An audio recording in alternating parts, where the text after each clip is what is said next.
the other big stories of the day. Robert Taylor, the journalist and broadcaster, is back with us. Robert, good afternoon to you. Good afternoon, Ian. I mean, just a word on that point, remembering, and we often hear the phrase, lest we forget, etc. People wear poppies once a year. There's various anniversaries. We see troops, past and present, marching at different parades. We're aware of some of the monuments, but it's true, isn't it, that we should always have within us that little torch should kind of always be burning somewhere. Well, absolutely. And there are older generations, even older than I am, who their earliest memories are of the Second World War. They remember the day itself. And while they remember, I think the rest of us should remember with them. It's a very important day. Yeah. For Britain and, of course, everything that the free world stands for. Yeah. It's funny, isn't it? My mum, who's no longer alive, but I never had... I mean, she used to talk about... She was a kid during the kind of war, and never talked about VE Day. That moment, the final moment when they got the news. Our earlier guest said they were at school. He was at school, and the head teacher called them all in and said, the war's over, we've won, and you can all have the day off. I never had that conversation with I had plenty of others about a few things, but not in any detail. And I really regret that, because that's where, the real stories come from, people that were there. Well, quite. I mean, we've all seen the pictures of VE Day. We've all seen the celebrations in Trafalgar Square and joyful scenes and people having a naughty kiss to celebrate. It was all wonderful stuff. But it is one of those days that actually it's quite difficult to find people to actually talk about. But it's great that we are remembering it today, 80 years on. 100%. We live in a very different world, of course, today. America, who were obviously there, had our backs, to coin a phrase, during the war. Have they got our backs again with a trade deal, though? Mr. Trump to announce this afternoon, 3 o'clock UK time. I have an image of him coming out of the White House into the Rose Garden. I don't know, maybe he'll just sit at his desk and do it. But he's going to make an announcement about the relationship between the two countries will continue to be strong, and there is a full and comprehensive trade deal that has been done. It's oven ready, it's ready to go. Yeah, it's going to be a big, beautiful deal, I'm sure Trump will tell us. And it's from the UK perspective, I cannot see this as anything but good news. It's a great Brexit dividend. And isn't it ironic that Brexit dividend should go to Keir Starmer? And full credit to him for getting this over the line. But of course, he was Remainer-in-Chief. He was the guy who tried to overturn Brexit, tried to do everything he could to stop Brexit happening. And now maybe this Brexit benefit is going to help salvage his time in Downing Street, at least in the short term. It's a good thing for Britain, and it's got to be good, I think, for Starmer today. Well, we would hope so, and we're going to get that speech at about 3. Starmer's going to respond at 4. Obviously, he already knows what's in it and what the details are. The big focus will be on tariffs, a word nobody ever used in their entire life until about half an hour ago. Now, we're all talking about the tariffs. The T word is central to this. I'm sure the detail, when you speak to the civil servants, will tell you it runs into thousands of pages, this stuff, or eventually will do. There'll be much more to it than that, but certainly most UK goods face a 10% tariff with higher rates on steel, cars, aluminium, etc. It's those kind of areas that will be a big focus, Robert. Yeah, and anything that we can do, anything that the two countries can do to make trade freer and easier to do between the two countries has got to be good, particularly for car making from the British point of view, steel. And the symbolism is really important. Britain is the first major country to get a deal with America.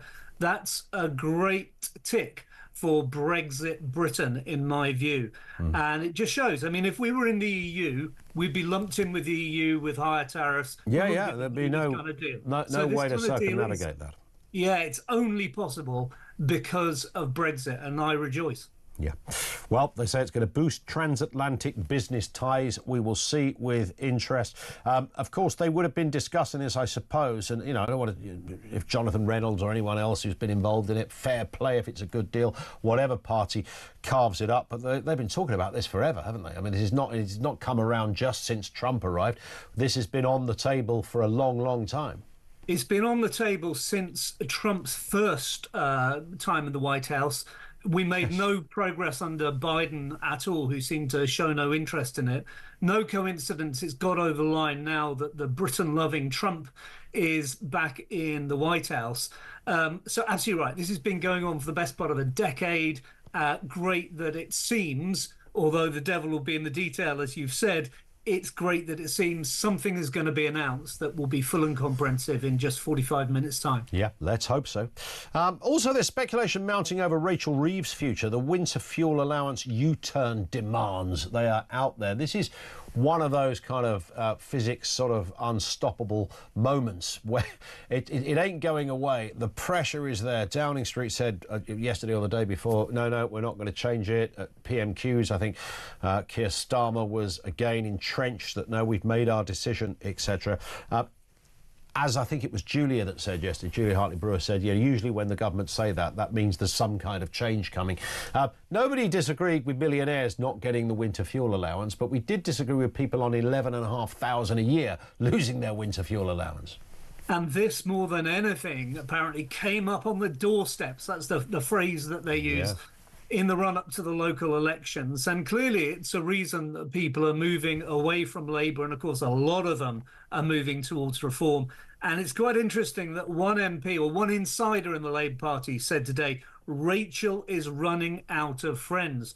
Well, at the moment, as we understand it, she's still got Keir Starmer as a friend, because if she goes, he's under scrutiny. But if she loses his support, well, then it's all over for Rachel Reeves, and a lot of us would say about time. Yeah, and a lot of our callers made this point yesterday. You could just get your head around this move that they made if we were in slightly different times. But we live in a world where we're about to spend £15 billion on migrant hotels, but we can't give a pensioner on £11,000 a year a few hundred quid to help with the heating. It's that very raw, very glaring comparison that is assisting the problem for the government here. Yeah, I would definitely say the migrant hotels and the Chagos deal are two that people are saying, why are we giving away money, effectively throwing money away on those two things, and yet we're penalising really vulnerable pensioners. It does seem extreme, and it seems such a political miscalculation. Just about the first thing this government did when it got into power, what was it, 8-9 months ago, is still coming up on the doorstep. It will still be remembered. That and freebies, two things that happened right at the beginning of the Starmer premiership, and they'll be remembered, I think, until the day he leaves Downing Street. Another story here. Keeping Farage from number 10 is a battle for the UK's future, heart and soul, Labour MPs are told. They are warning Britain's economy is stuck in a doom loop of low growth, broken services and public disillusionment. This comes from Chris Curtis, who's the Labour Growth Group chair, said drastic action is needed to prevent Reform UK's Nigel Farage from becoming Prime Minister. I mean, I think at the moment, to be honest, Robert, you know, a 10-year-old could probably give them the reasons or things they need to do if they want to offset that threat. Well, absolutely. They need to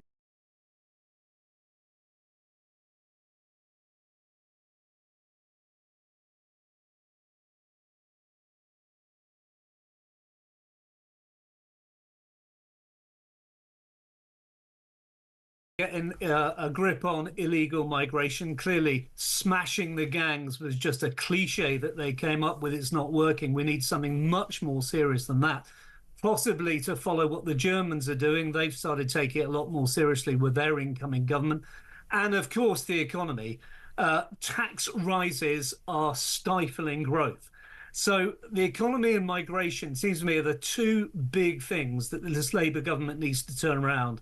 And that means changing policy, changing tack, and they've got to do it quickly. Otherwise, this momentum behind reform is gonna lead to Nigel Farage in Downing Street. They fear that. A lot of us would say, well, that's what you get when you screw up government. I do wonder, though, Robert, whether some of them just don't get it. They just can't.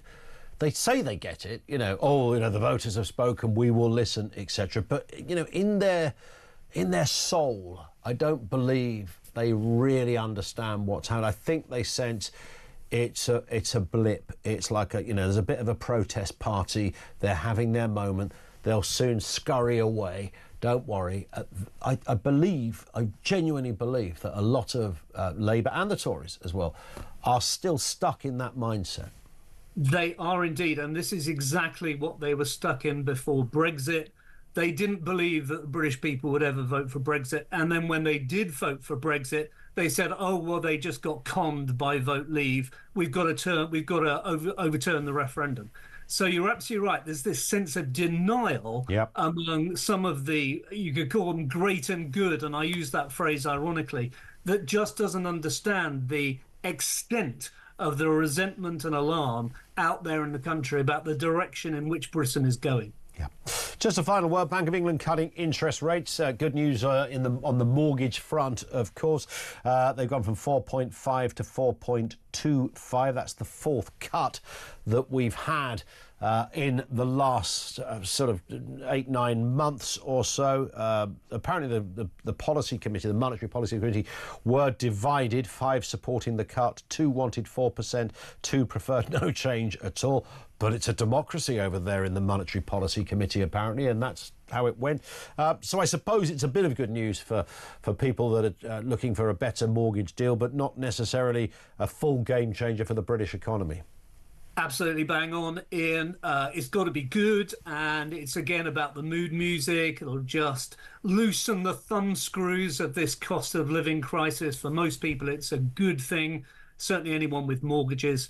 And a good thing for Keir Starmer. So his day just gets better after an absolutely rank week last week. Yeah. He's had a good day today, 2 bits of good news. Well, let's see what it does to his opinion poll ratings. Absolutely. Robert, thank you as ever. Good to see you once again. Robert Taylor, the journalist and broadcaster, thank you to him.